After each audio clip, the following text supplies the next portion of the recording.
What's up guys, Zinigami here, and we've moved my desk again. Let's go over some more One Piece Treasure Cruise news. We're getting 6-star Marco and some more Whitebeard pirates out as the next global Sugofest. So if you don't know what the characters do, let's go over exactly what they do. This is going to be coming out on the 19th, which you may have noticed is a couple days before Enel officially comes out.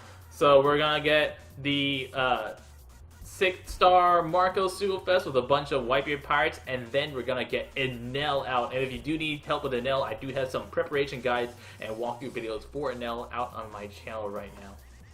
As far as what the characters actually do, let's go down. Let's start with Marco himself, the big star, our main man. Marco is a quick unit. His captain ability is very similar to Hancock's in that he boosts both quick and side units. So he boosts quick and side units attack by 2.75.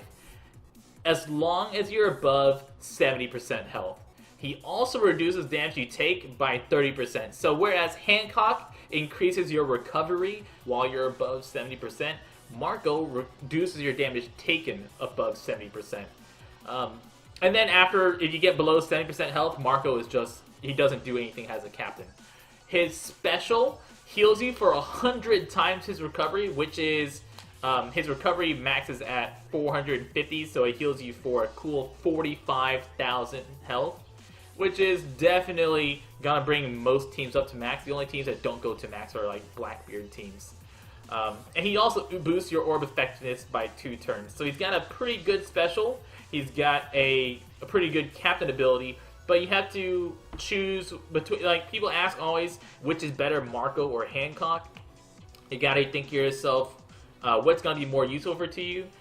Are you going to need damage reduction, or are you going to need to heal back up? So like if someone cuts your health by a certain percent, like maybe you have a fight that reduces your health by half, then Hancock's going to be more useful because that higher recovery would heal you up more easily. And if someone just does some regular damage, Marco might be more useful because then you can reduce that damage, you can spend more time before you get below 70% health. And then after that, we're going to get our new batch of characters. We're going to start out with Doma. Nobody ever remembers who Doma is. Doma is the quick unit slasher. You'll see me use him a lot of times on my Japanese teams. He's a quick slasher that's got a red band on his head and he's got a monkey on his back. That's Doma. Anybody, like, I always get questions, who's that blue guy with a monkey? That's Doma. That's who he is. Doma is actually a really, really good quick slasher. He's got great stats for a quick slasher. And his special changes quick and psi and int orbs, so that's yellow and purple orbs, over to quick orbs, and then reduces your locks, or reduces any lock characters by 1 turn. His captain ability is not too great. His captain ability is reduce cooldowns by 3 turns and boost attack of slashes by 2 times. So he's like your Sengoku for slashers with a lower attack boost, but his special is pretty good, and his attack is really great too. So Doma's a very useful character. I like him a lot. Delcalvin Brothers. Delcalvin Brothers is the worst character out of this bunch. They are one of the gimmick characters that deal special damage. Their special deals damage based on how low your health is. So the lower your health is, the more damage they do. Not even that much damage, and it's not that useful. Their captain ability boosts fighter attack by 2.25 and deals 2 times their attack at the end of each turn. So they're kind of useful as a fighter captain if you don't have a Zeff or a Jinbe, but other than that, the Delcalvin Brothers don't get much action. They are not that great of characters. Basically, the only time you use them if you don't have Zeff, you don't have Jinbe for a fighter captain, and you need a fighter captain to use.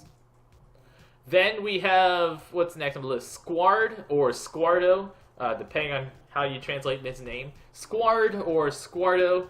He is the guy that stabbed Whitebeard, and his captain ability is Whitebeard for side characters. So if you're below 30% health, he boosts side characters' attack by 3 times. So he's got a Whitebeard captain ability for side characters only. His special reduces your current health by 30%, so he cuts your health by 30%, deals 10 times his attack as fixed damage. So it gets through armor, ignores ignores defense boosts and stuff like that. And he boosts orb effectiveness by 1.75 for 1 turn.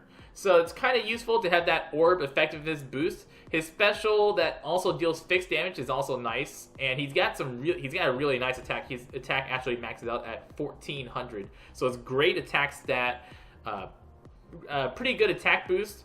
The only people who beat his attack boost are Doflamingo, so a 1.75 attack boost is really good. But I mean, he did kill Whitebeard, so that's the only negative that we got against Squardo.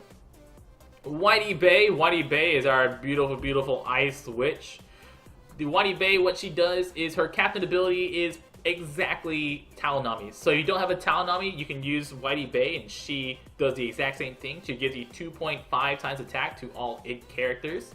Her special ability is very different from Talonami's though. Her special ability reduces your bind and your silence by 2 turns, and boosts your attack against characters who are delayed. That's if they have the little clock image next to them from Golden Pound Usopp or Mr. 1 or anything, or Mr. 3 or anything like that. So she boosts the damage she deals to delayed characters by 20%.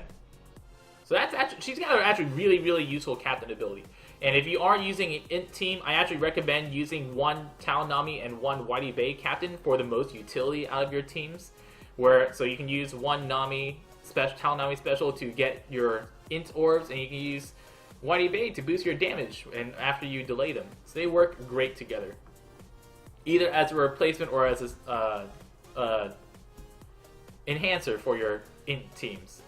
And then the last of the new batch is gonna be Oars, little Oars Jr. Oars has massive hit points. His at max level, his health goes up to 4,000 health, and his captain ability is boost shooter attack by 2.75 if you're below 30% health. So he's a Whitebeard for shooter characters, and his special deals 20 times his attack to all enemies and boosts the chance of getting strength orbs by 3 turns. So any of those characters that boost orb chance, like Oars, like Thatch, they're all really good. Or Stronghold Robin, although Stronghold Robin is fighting for version 1 Robin for which one's more useful. But anybody who boosts the effectiveness of a chance of getting orbs is really good. You'll really notice whenever you have one of those specials on, you get orbs a lot more. You'll get maybe 4 out of your 6 orbs as the matching type on average, probably. And you can I often use them and actually get like 5 out of 6 orbs as my matching, or as the orb that he's boosting the type of. And Oars, the best thing about Oars is he works great in the Blackbeard team. He just fits so well in a Blackbeard team because of his super massive hit points. He's got 4,000 hit points, which is one of the highest health. In fact, he is the highest health number in the game. After Oars is Whitebeard, but Oars with a 4,000 health is the highest health you'll possibly get in the game. Throw him on a Blackbeard team and you'll just see your health jump up so much. So he works great on Blackbeard. He's got great attack. He's got a great special ability. Oars is good. That's all the characters. You basically want anybody out of this batch except for the Delcalvin Brothers. Delcalvin Brothers is kind of lackluster. Other than that, Doma, Squardo, Whitey Bay, Oars, and obviously Markle, all so good, guys. That's been a quick run of all the new characters. The next batch that we expect on Global should be Sabo and the Revolutionaries. So we should get Sabo, we should get Ivankov, we should get like Sabo, Ivankov, characters like that. That's what we expect next. Maybe we'll get the Stronghold characters. We don't know when Stronghold characters, we don't know when Zeff's coming out. Don't know why exactly they're coming out either. I've been Zenigami. Good luck in your Sugofest pulls, and y'all stay beautiful.